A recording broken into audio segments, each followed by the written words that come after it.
तेव्हा त्यांना असं वाटायचं, केव्हा परमेश्वराचं अवतरण होईल आणि खरोखरच आपल्याला परमेश्वर भेटणार का?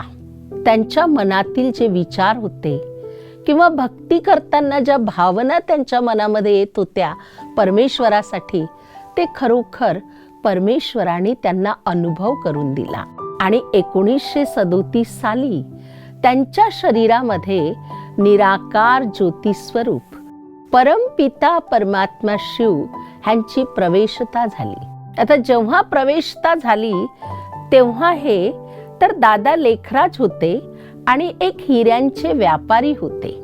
पण जसं त्यांना हे परमेश्वराच्या अवतरणाचा अनुभव झाला, तसं त्यांनी मनामध्ये एक विचार घेतला की आता मला आपलं सर्वस्व ह्या सेवेसाठी अर्पण करायचं. आणि म्हणून ब्रह्मा बाबांनी तन, मन आणि धन व वेळ सुद्धा त्यांनी ह्या ईश्वरीय कार्यामध्ये लावला.